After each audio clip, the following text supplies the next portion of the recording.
I mean, I'll just walk away. It's like, if I believe anyone who says they live without sin, it would be Harmon. In fact, I'm gonna pat my, the page there and says, Lenny, you could learn a lot from a man like that. Observe as he has purged himself of the weaknesses of desire. So this is going to be the ground for the Grand Melee. The tents are around. If you go outside of the map here, of course, that will be the edge of the map. So the trees are the places.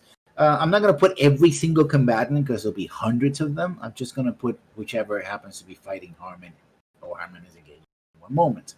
For the next 3 hours, watch as Harmon kills 100 combatants. Accidentally. The Harmon Show, everybody. Yeah. Man, you're gonna make me want to play Bushido Blade again. Yeah. Which mark your tent? Which one looks like your tent? I mean, there's a lot of them that repeat, but Yeah, I like the blue one over there. Yeah, the only one that's different. Okay. We are I a think it's not snowflake. the most unique and vain individual. So well, it's probably because area- those are cheaper colors than the red and the gold are. Yeah. So ours is probably the cheapest tent, which just happens to look like this. This whole area will be where the melee is at. So you guys, I mean, I only need Harmon to be here in the map for now. Yes. Yeah. Nearby. Again, the king passes, and then officials come in. They gather. Someone, they actually set up. It's not even here. Somewhere around here, a series of stands, like in a football match. So hundreds of people start piling in there. The judges slash I guess referees gather everyone. They instruct you on the rules, right? Saying that it is a free for all, and surrenders must be accepted when given. Prices will be awarded for ransom, as well as he who survives the grand melee. Someone says, I don't want to say survive. That's a bit too much. Whoever is left standing in the grand melee, etc., etc. And they basically give you the weapons. The weapons are going to be, you can use whatever armor you have and shields, but the weapons will be provided by, for the contestants. And there's basically any variety of weapon, except extremely exotic or rare weapons, are in a sort of form that will be used in the Grand Melee. So we begin, and people are everybody, all the contestants are basically around in the corners, and then they basically rush to the middle, and then there's just a huge battle that begins. Let me see if I. There's a huge, you hear the clanging of weapons, not so much metallic, but wood on wood or dull blades. And the people shouting, when somebody goes down. The idea is if somebody falls down, say bleeding on the ground, immobile, you're supposed to leave them be so that they, get taken out of the field. If somebody surrenders, you're supposed to accept the surrender. And the referees can come at any time and stop an individual battle, which is kind of hard to do.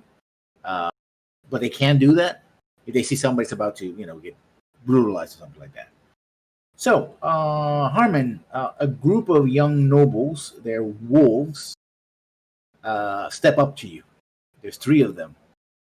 Let's see if I'm in the right map layer. Yes, I'm in the right layer. And they call themselves the Pack.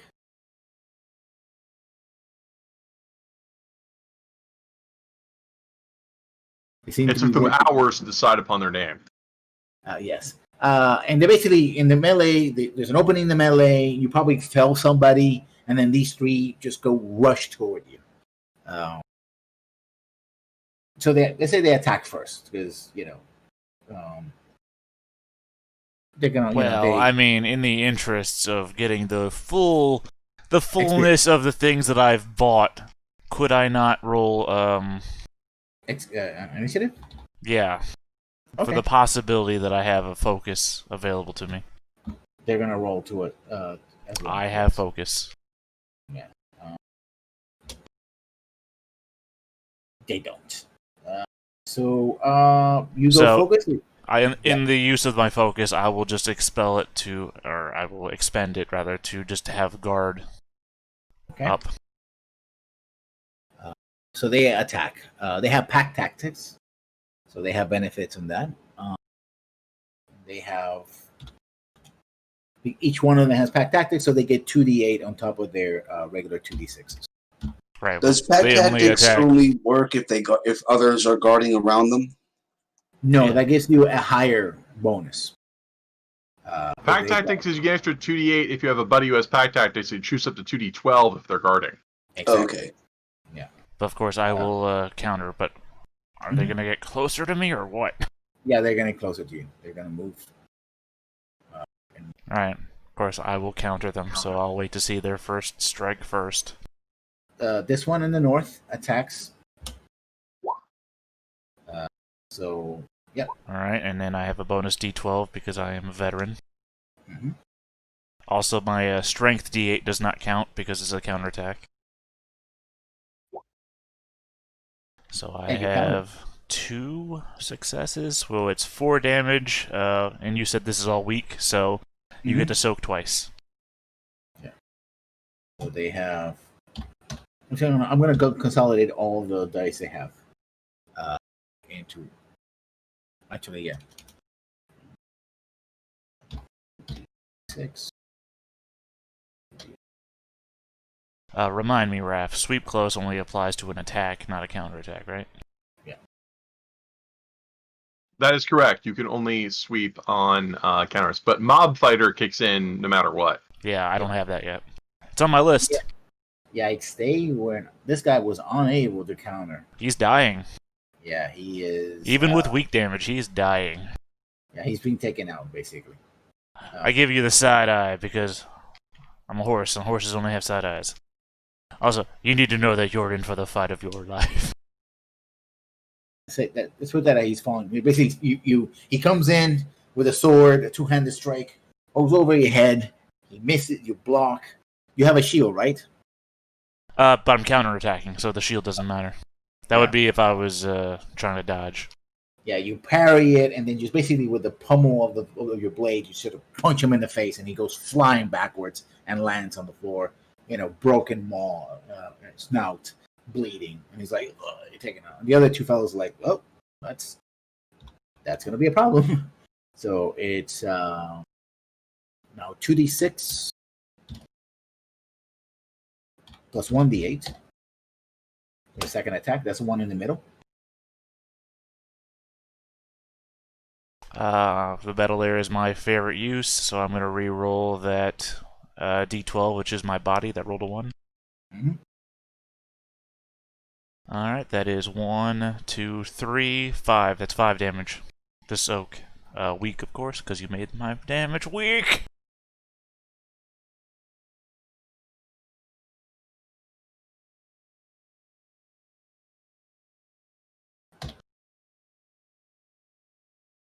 Okay, it's 2d6, 2d8. I put up.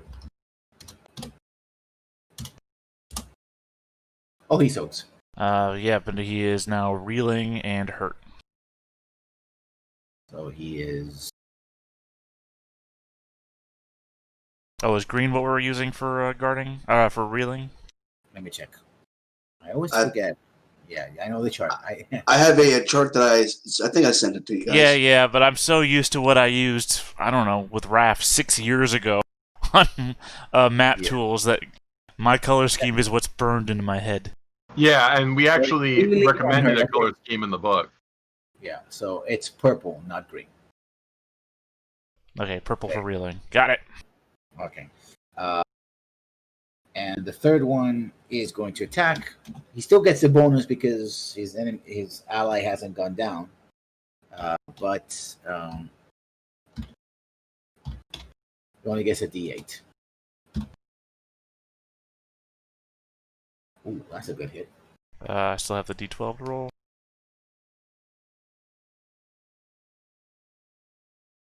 Fine. It's How much damage- damage did he do to me? Damage plus 1 weak. Damage plus 1, so I'll hit my soak die twice. Well, I've already soaked it then. If it's +1, you hit me for 1. I've already two rolled. total there. Yeah, I mean, I could hit it again. Why not? All right, there we go. I'm just reeling. So you're in the melee. Referees come in and take this guy out away. So I'm gonna give him. He's not dead. They're gonna heal him. So I do like that the referees come in and interrupt everything before I can attack back. Wait, guys, wait. No, they don't interfere with you. You just grab him and pull him out. Oh, they're like running in. Yeah, Get him out of there! Get him out! Yeah, because these are nobles, right? So they don't want them to get killed. So it's their turn. Well, actually, the only thing he can do is recover.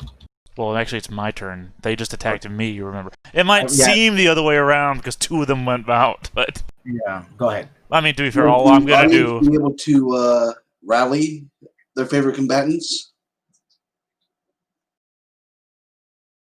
Well, they already acted, so rally would be in their turn. I think he's asking if they can rally me. Oh. No. No outside help. There's people in the crowd that are muffling anyone who tries to shout. Yeah. There's no cheering at this round. I think Spencer wants to cheat. Oh, no. I don't want to cheat if we can't do it. I mean, you are a sorcerer. You have the ability to rally people invisibly. True. But for the same reason that you wouldn't mind read the king, as apparently there's a bunch of wizards around here too. Unless you detect... Do you detect a bunch of wizards also cheating? I'm a little surprised that, and yes, I can see that invisible magic stuff. Yeah, so could I'm a little surprised that rallying from your allies is banned, because of course they would cheer you on and say, look out. What's more likely is that you wouldn't be heard over the din of everyone screaming. Right, everyone is too far away anyway. But that doesn't apply to Spencer, who can speak directly to your mind. Yep. But that would be detectable for people who have... It's your call, but I'm not... so in other words, the crowd is deathly silent and not saying anything. No, on the contrary, people are shouting and all that. But again, the melee and everything, so you can't really pick up... I guess consider difficulty dice against the attempt. It's too confusing, I hear you. Yeah. Okay. Oh man, that would make a white magic user, Cognoscente, the greatest grand melee rallier. I can heal your wounds through your mind. Nobody will know. They're specifically in the book. They're called Athanasians. All right. Okay, if I'm not getting any aid, I'm just going to recover from reeling, and I will just keep guarding. Okay. And that's my turn. I'm in my best position. So he's going to rally. That means he's still wounded, right? But he just recovers from reeling. It's the first action he does on his turn. Yeah. He's not technically rallied, because that's not a thing. Yeah. So he doesn't. He's still in a damage strike. He is. Yep, he is hurt. Still hurt, but no longer reeling. So they're gonna go for the attack again. And I will continue to counter. 2d6. Living my best life. This is where I was meant to be. Only a 6. I will reroll the d12 from the body, and of course I also have a follow-up d12 from veteran. Oof. Which just means I've done 3... Wait, is this the hurt guy? Yeah. I've dealt 4 damage then. Ooh, wow. Of course, Okay. weak still.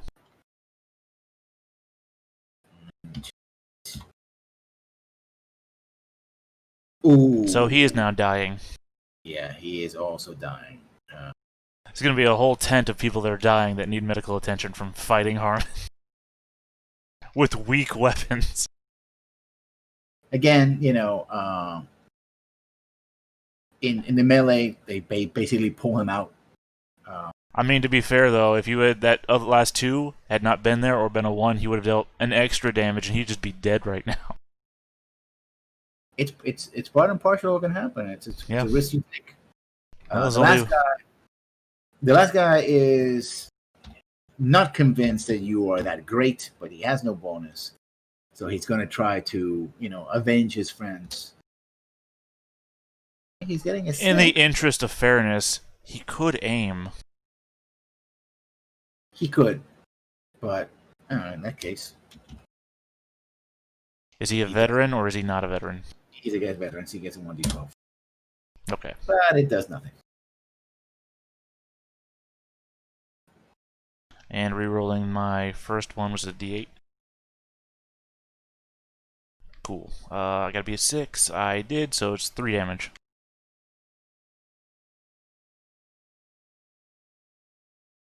So yeah, okay. So soak 3 damage. Weak.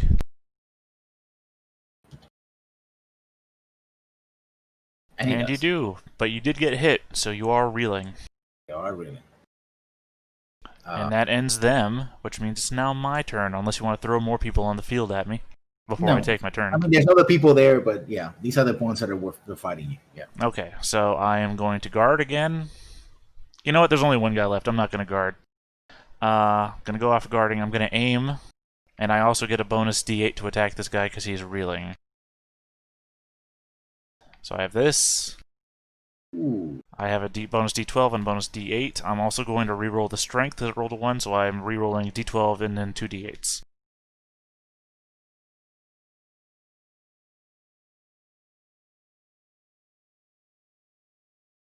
Holy shit. Okay.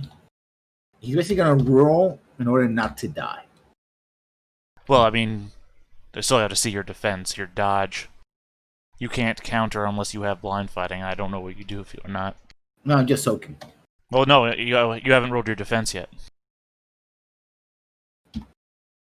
You can weed out some of these numbers, as otherwise. Otherwise. So, give me your dodge first. Alright, see, you weeded out all those 6s, which just leaves the 12. So, that's 3 damage. Now you're soaking.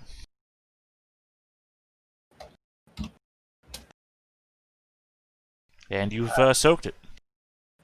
Though you're still reeling. Yeah, still reeling. So you're done, and so the first thing he does, he takes away the reeling. Yep. Let's see. Does he have? I'm gonna roll 1d6 and see if he's smart enough to try to surrender or not. He does. He basically drops his weapon, surrenders. I have been bested, sir. I think you hear. If you could hear over the din of the crowd, you just hear. He also, dropped the weapon and raised his hand. So Yeah, I know. Well, I mean, he's hearing a sigh from Harmon because it's disappointing. Yeah. I got hit once for negligible damage, and these 3 guys, 2 of which are dragged off dying. So you accept his surrender. He's gonna give you you're already gonna get a purse, right? Because he's gonna get ransomed off. However, the melee continues, and he's not the only one on the field. Basically, the melee, you hear sort of snort like, and the whole melee sort of parts, and you see this figure, you recognize as Baron Montague, barreling toward you on a charge with a two-handed battle axe. Oh yeah. Yeah. Has there been any time between this guy surrendering and the Baron charging through? The moment this guy surrendered and the area was cleared, that's when he's coming. Okay, so we're technically... I'm sorry if I'm breaking some sort of thematic here. Mechanically, we're still on bad guy's turn from this guy surrendering. Okay, just making sure. I was just looking for the opportunity to have guarded if that was going to be made apparent. Think about it. The guy surrenders, you take the surrender. When you look up again, here comes this guy right after. That's fine. Just wanted to make sure. Yeah. So he, on the other hand, is not as weak as the other ones. No, of course not. That's why I was looking for the opportunity to guard. And 10.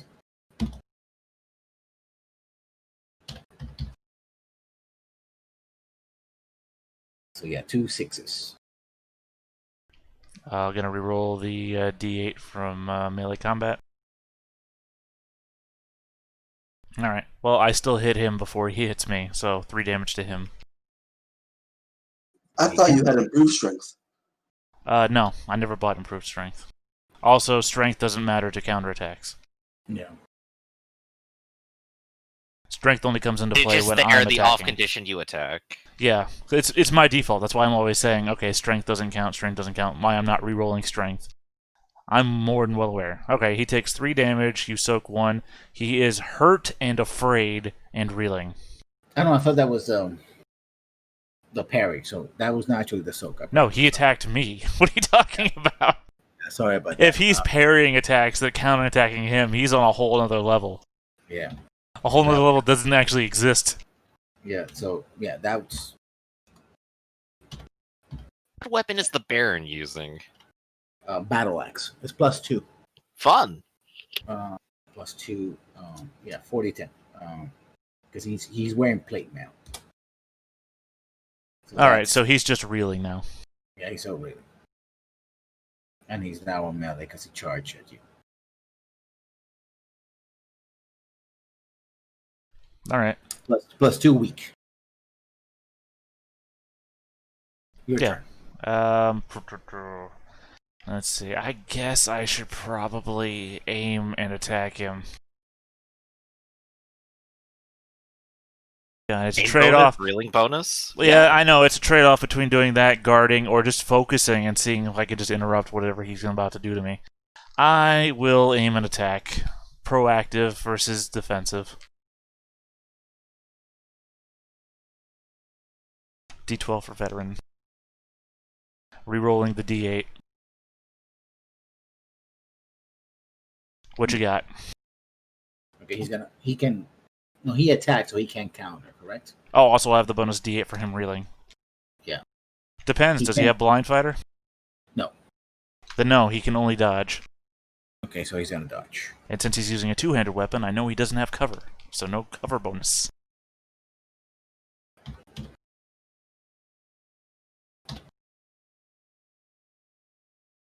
One, two, three, 4, 5. I've dealt you 7 points of damage. Weak. Okay. Yes, he's. Jeez, just cut him in half in one blow. Well, we gotta see what he rolls on this soak. You take it down to 2. He's dead. I've just killed the Baron. Outright killed him. Outright killed him. 5 damage. 5 damage. Well, now if the Baron has a combat soak or any other special ability, or toughness won't help him, or luck, he can tap those to not die. Otherwise, you've committed a serious faux pas by killing the Baron. I can't help it, man. What do you want from me? Major characters usually have a combat save. So if it wouldn't Yeah, surprise I do believe he has a combat save. Let me just check that very quickly because but if he taps that, he can negate dying or dead. But he has just tapped his combat save and is now staring at a man who the next hit could kill him outright. Did you do 7 points of weak damage? You guys are rolling the soak twice, right? Because that's what weak does. Yeah. And you're still you're just rolling like crap, aren't you? Wow.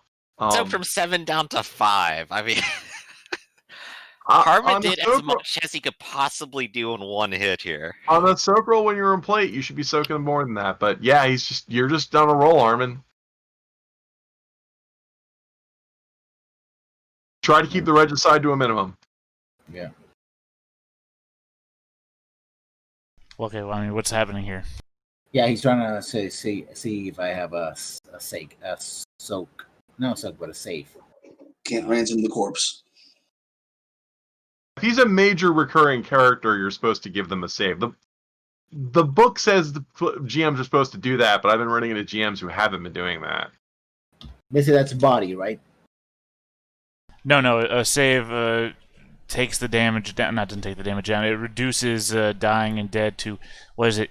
Hurt, afraid, injured, sick? It removes dying or dead. It negates it. So if you're hit, okay. So it's you're dying, you tap combat save and say, I'm not dying. I'm still hurt, afraid, and injured, but I'm not dying. Okay, reeling, hurt, afraid, and injured is what he now is. Right. So he takes everything but the dying part, and then that's his personal cue that a second hit is going to kill him. Yeah. Yeah, there's nothing you need to roll. Yeah. I think if you're rolling something, you're looking at the chart about what to do if they're dying. He would have Yeah. been dead anyway, so there's not even the dying roll.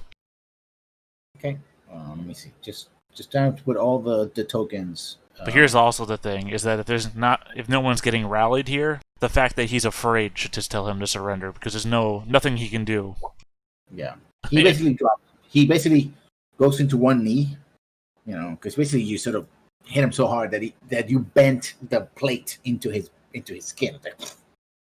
And he goes into one knee and puts the axe down. It's like, I have invested. What?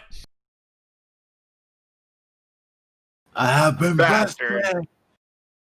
I can't hear you. It's too loud. Are you talking? I mean, see, he went into one. That's not knee. very stoic of you. Yeah. Well, I can't hear anything. I can see he's trying to talk to me, but literally it's too loud to even hear my own crowd rallying for me. Harmon can gloat whatever he wants. The grand melee continues, but again, anybody else after the Baron who tries to take you on, they do it at best perfunctory. They just go like, yeah, we have to do it because, you know, to save face. But at the end of the day, Harmon is victorious. So I'm the last one standing in the middle of the grand melee? Yeah. You're tired because you've been knocking out a lot of people, and other people also, you know, they knock each other out and whatever. But yeah, I mean, after the Baron, it's, you know, everybody knows that they can't take you on. It's just they keep fighting because to just surrender, not en masse, but, you know, more than one person at a time just by looking at you, it would be tremendous loss of face. You know, when you hit the Baron so hard with your blunted weapon that you split his plate mail and inflicted him what would have been a mortal wound on a lesser person, everybody just kind of backed away a little bit. Yeah. You know, Raph, how you're always saying you love One Punch Man?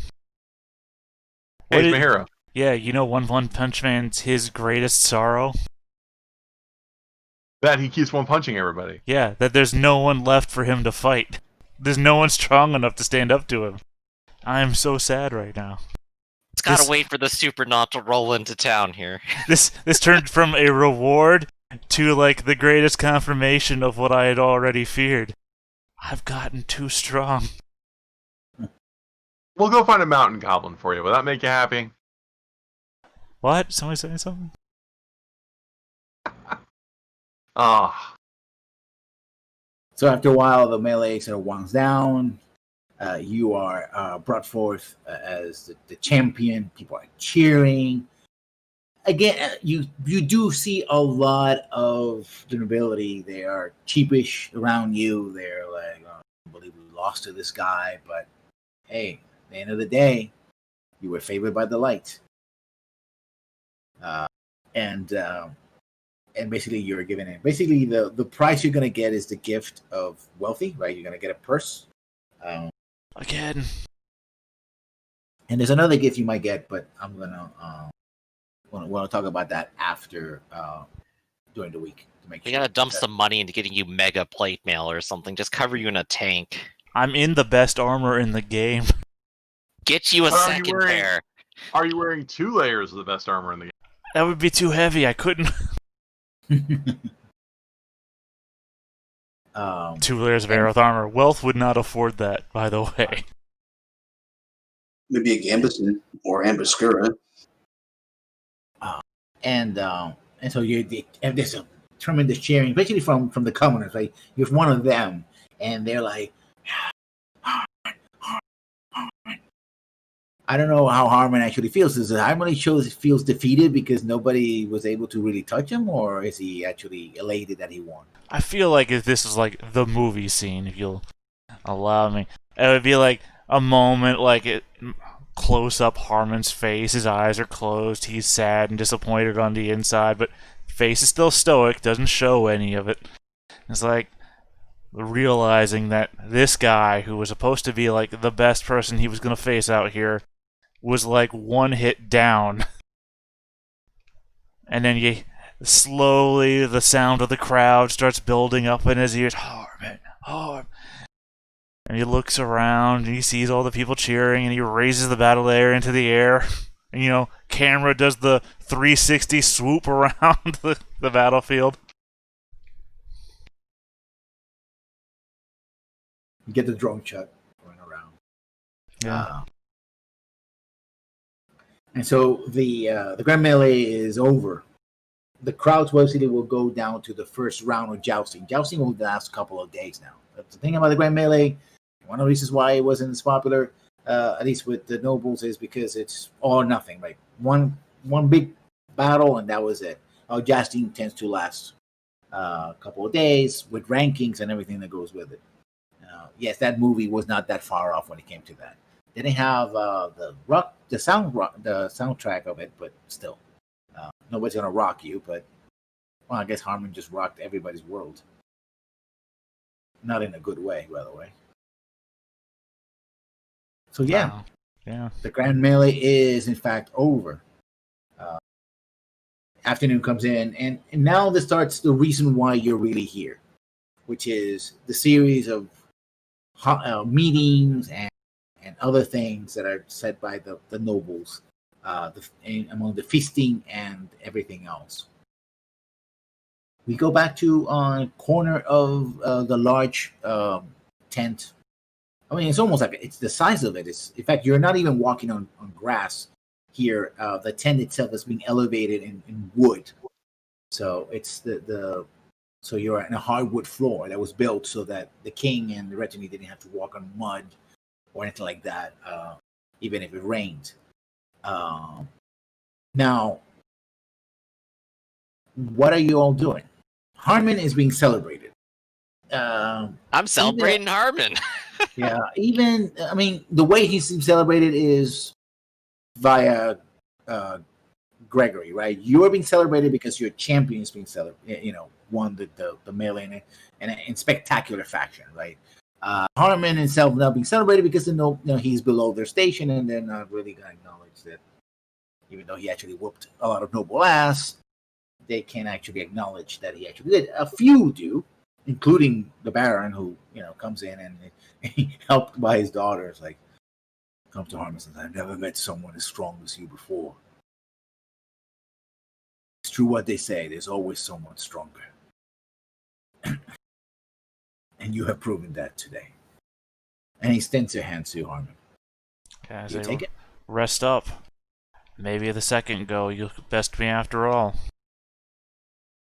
We'll see. I'll shake his hand. And his daughter basically, he's very tall. His daughter, she's a big girl, but still, compared to him, she's tiny. He smiles at you, kind of a bit embarrassed, and sort of guides him away. And basically grabs like a big tankard of wine or ale and just downs it in one and just keeps going. Victoria almost magically appears beside you, Gregory. Oh, that was wonderful. I didn't know you had such a powerful champion at your side. Harmon is truly a sight to behold, isn't he? Every single time I see him fight is truly an ecstatic moment. All the more that I'm not on the whipping end of it in a practice session. But truly, this toast goes out to him, and Gregory will probably stand up and give like a full oration to Harmon, say, I am always a man of many words, but the words of men alone fail me to fully describe my pride in Harmon. Truly, there's not a single person more loyal or more capable that I would entrust upon this very earth. To him, the greatest warrior of the Grand Melee today, and of course, hopefully, of all others. Roll a presence and nobility and whatever else you think you can roll to make that as impressive as possible. Okay, so I'm starting off on 3d8, which is already a good foot, and I have nobility, and that's a d12. Let's see what else I got. I don't have oration yet, unfortunately. You get a 1d6 extra bonus because you're in a very strong position right now. Yeah, we won the melee. That definitely works here. Let's see. I'm not flexing authority here or anything. This is a big party. That calls for etiquette. I'm making a big toast and all that. Well, there are nobles here who care. Exactly. There are nobles here who care about me using proper etiquette and not necessarily extolling that he's a commoner who's elevated above them, but, just someone that I'm proud of because he's mine. And that will hopefully keep them from being too angry about that. Yeah. The only other thing I have is Insider with the Starfords. Maybe they're here or not, but I don't think that applies. Local? No, you're not in the north. Yeah, I'm not on the main island now. All right, so let's go ahead and roll it. I got 2d12s, 3d8, and a d6, and we get 1, 2, 3, a fine success regardless. Your speech goes very well, right? You mollify all the people that are, especially the other combatants that, hate the Yeah, it is no idea shame of to commoners. lose to the victor. Yeah, and a lot of people actually rally to you and fine speech, and they drink whatever. They almost, again, Yeah. you're used to this. People ignore you as they should because you're the bodyguard and go to your liege lord, which is Gregory, Mhm. and all the time Victoria is right there by your side,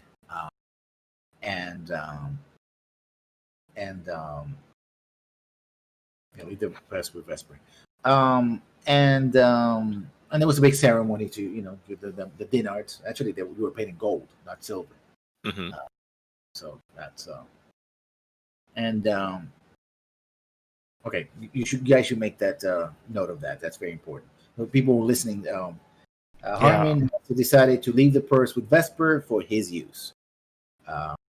So guys should know that both Vesper and Harmon to make sure that you don't confuse that. Someone gave you money? Huzzah! Yeah, I've given Vesper the one-use wealth gift, essentially, as Harmon is giving Vesper the purse, his winnings.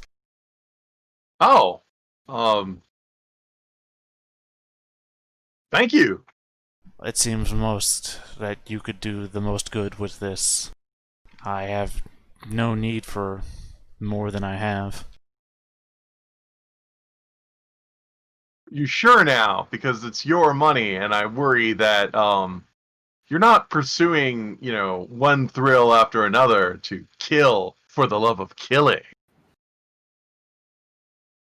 Do you not remember back when we, I suppose, were trying to interrogate that one captive from the boat, and I stood staunchly opposed to torture and the maiming of flesh? I also saw you today on the battlefield, and how disappointed you were that none could rise to your level of challenge.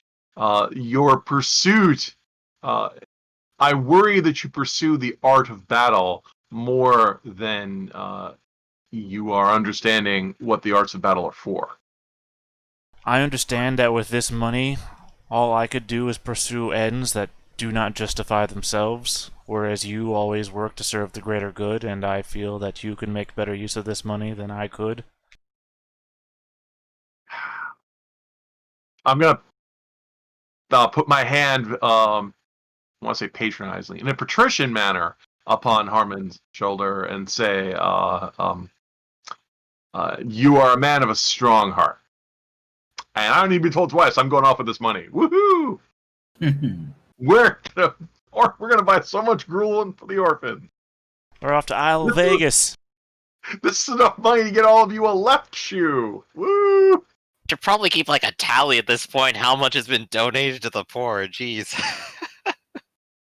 Not supposed to keep score. Yeah, that's a lot of poor out there. It's not a very efficient society. Look, if I can just reduce the deaths by tuberculosis by 10%, I feel like I've been doing. Oh, Any more, and you might disarm any rebellion just by sake of continually giving way too much. We're kind of dark here. Welcome to Ironclaw, everybody. Mm-hmm. Spencer, while the celebration is going around you and people, speeches are being given and purses have been exchanged. Someone approaches you in purple Just robe. setting that before you let me know what's going on. Spencer had been, during the melee and during this celebration, taking Gregory's charge very seriously. He's been patrolling the outer edges, making sure that there's no snipers, for instance, or anybody using magic at a distance with like with your wand, you might as well be right next to somebody you casting a spell. Mhm. So he's been looking for any potential assassins or ne'er-do-wells. Yeah. But he isn't like he's not invisible, so if somebody knows what to look for, they will find him. Yeah. Somebody sort of walks over to you, and they're a bat. They're wearing also purple robes. Sort of politely bows to you, sir. I hope I am not interrupting. Oh, I am no sir. I am simply called Spencer McDougall, after my father. Who do I have the pleasure of speaking to? Lorimar. My name is Lorimar. Well met, Lorimar. I I believe you're. I saw you many a year ago visiting my master, my former master. He has passed away. In your studies. Yes. I didn't expect you to see you, well, in such company. We of the independents tend to, well, stick to ourselves. Although I have been considering joining the college in a formal capacity. There are some benefits to having colleagues. Yes, that's why I've decided to become one of the King's Guard. Use what I've learned for the greater good. See.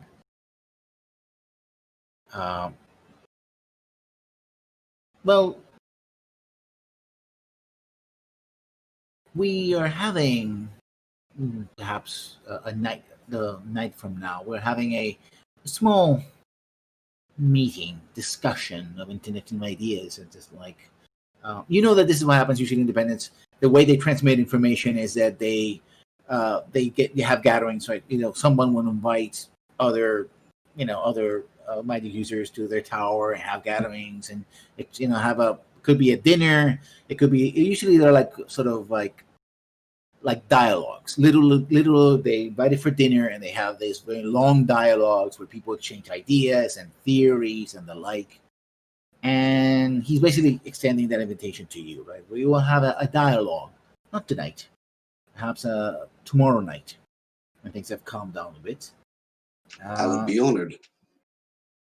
I haven't heard from fellow students of my masters for a very long time. We always are welcoming of new ideas or old tales. And he points to one of the tents outside and says, if you are of a mind to join us, well, we'll see you there.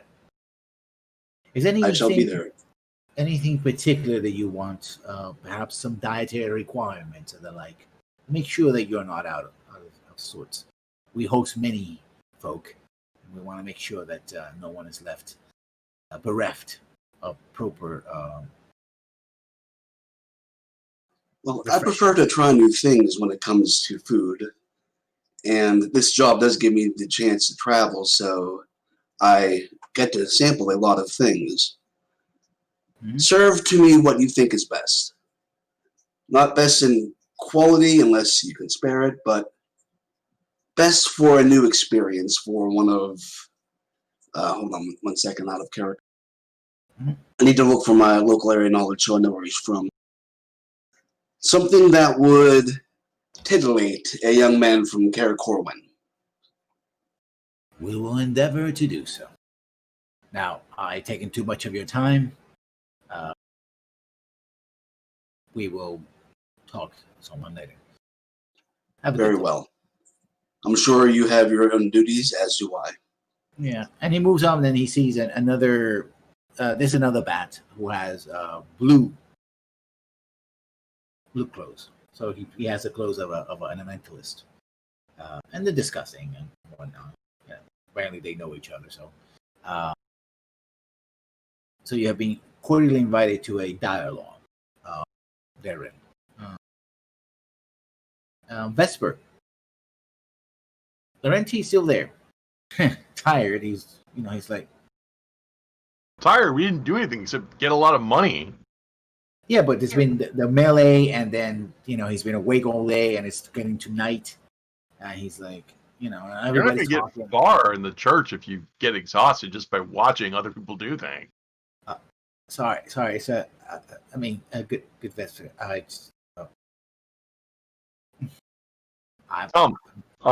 We must make haste, and unfortunately, man, hey, I need to go talk to Harmon again. Harmon, are you exhausted from today's outing? No. Would you be so kind as to escort me back to town with this large pile of money so I can give it to the church without getting murdered?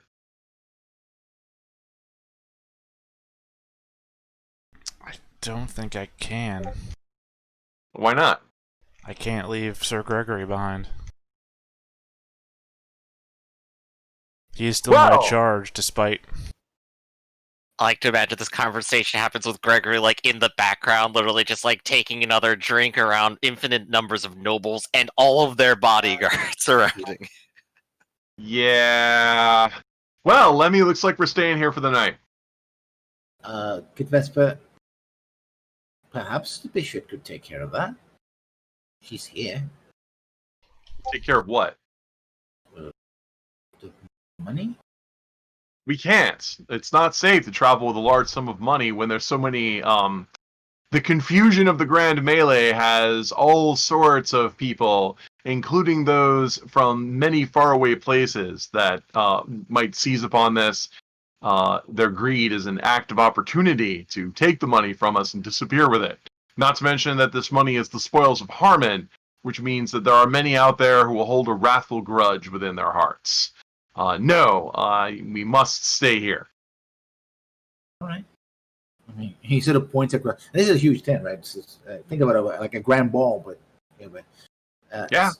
It's the bishop. She's over there. She could take the money, but well, how do I know? We can't give it to the bishop. We're supposed to give it to the local church. Oh, why? I mean, the bishop already has their money. And you can see like the wheels turning in his young head or something. But that's tricky. Look, I know.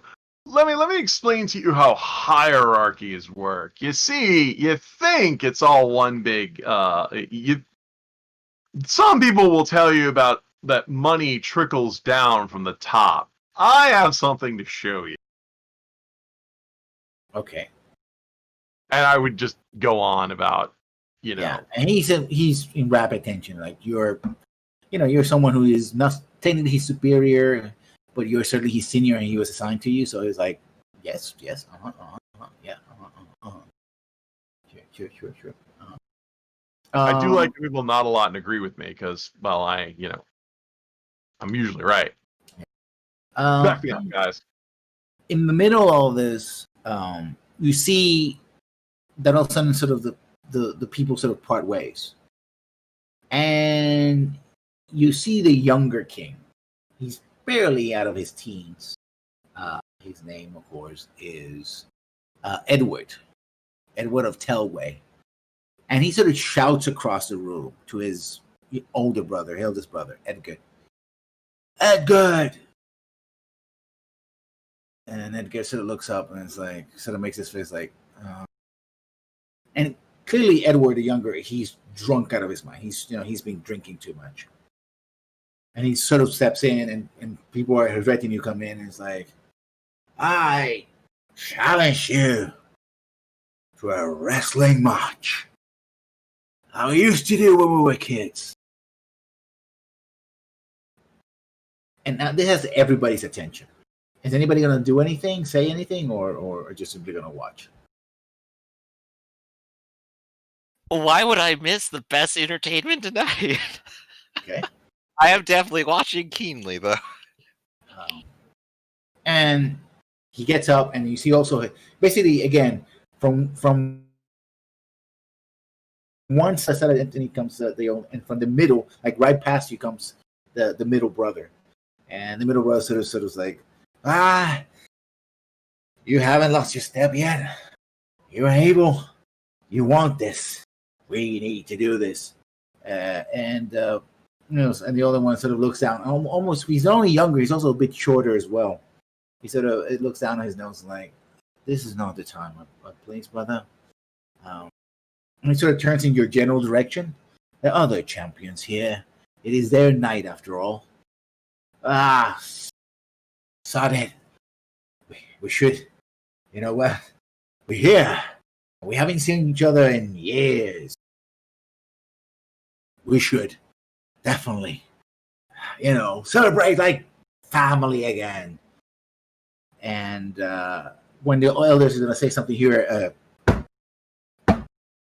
and it's the High King, and High King he's sitting on a throne, and he's basically taking his cane and sort of hits the ground 3 times. What is the meaning of this? And before anybody can speak, a familiar figure steps up, and it's not the only one, not only but that Admiral Haddock, on the side of the younger king, says, "Your Majesty, it seems that with the flow of drink has overwhelmed some of us. Perhaps we can have make some arrangement for tomorrow, so that the parts can figure this out." And you can see that the look of the younger king sort of changes, and he sort of has this wry smile and says, "Oh yes, father, it's just being very rambunctious like we used to be back in the day. Nothing really important. Nothing to worry about. Well, brother," he sort of points in the vague generation of the older brother, "you got away from this time, but soon I will best you." And he sort of retreats back to his corner. And you see Lady Victoria, but you can almost, she's locked onto you. You can feel like she's trembling a little bit. It's like, what do you think was that all about? What was that all about? Oh, quite a lot of drinking, quite a lot of jealousy, I would believe. I definitely understand the feeling of being the younger and seeing the elder go on and succeed, but must have been quite a lot of drink. Young Edgar is, what I've heard of him and seen up to this point, I don't want to boast so loudly. And that Admiral, that's Haddock, right? The one we discussed earlier? Oh, yes, one and the same. Oh, I wasn't aware he was here. I suppose it's hard to miss with everyone else.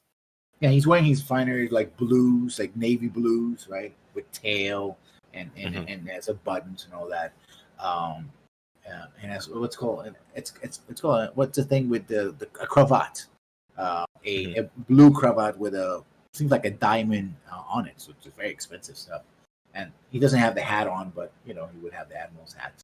And he looks around and he's like, "Oh well, more drinks then." And he sort of, but Haddock looks nervous. And out of place. Like the fact that he had to intervene somehow, so it was like he had to do something, and and he looks around, almost as expecting someone to show up or be there, or maybe somebody saw him, and sort of walks away. So I think I'll probably follow him and just try to catch his attention to talk with him. I may be like giving a side eye to Spencer, but I can't afford the time to go and tell him anything. Yeah, and the thing, of course, is that Haddock, like you, is a direct servant of the king because he's the admiral to His Majesty's Royal Squadron. Right. So the fact that he intervened inside of the younger king, Hmm. that is also peculiar. I mean, you know that they have strong connections. Right. But He's the fact that- demonstrated his loyalty already. yeah. Um, and did so in a way that wasn't as boisterous or self-confident as confident you've seen them before. Hmm. Right. Which is most interesting. He's trying to be restrained as opposed to his normal personality. He's got a lot of things on his mind, and I can only hope Spencer picks up like enough context clues while he's wandering around observing everything to do something. So I I mean, can only everybody hope to saw it. distract Haddock as much as possible. Everybody saw it. Yeah. So Spencer, you saw this as well, right? But of course, you know that there are other ropes here. You know, so again,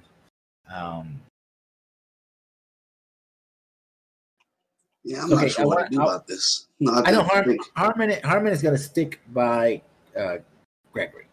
Mhm. The question is then, what is Spencer and Vesper going to do about this, if anything? Vesper is, basically teaching. This is an affair of state. I'm not getting involved in this. Yeah. Okay, so you keep lecturing the young lad on his. Well, I gotta tell him how stupid he is. I mean, come on.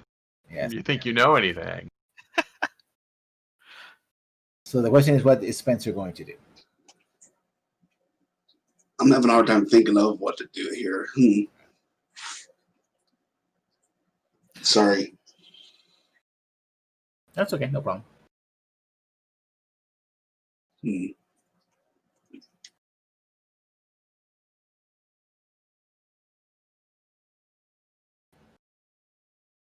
So while you're thinking about that, Gregory, you're going to try to follow? You're going to sort of... Not surreptitiously, of course. I'm literally trying to follow him and get his attention as he's walking. Victoria's with you. Yeah, Victoria's with me. That's perfectly fine. I'm happy. I have a drink in my hand and a woman in the other arm. I'm just going, Admiral. And he sort of turns very quickly. And then when he sees, he's like, oh, sorry. I seem to recall you. Oh, yes, Lord Gregory. Sorry. One and the same. Ah, yes. I heard that your man Herman dominated the field this afternoon. Oh, it was a display you must have seen. I do hope you did, for there's never been a better display of his power than tonight. Oh, forgive me, but I will be participating in the jousting.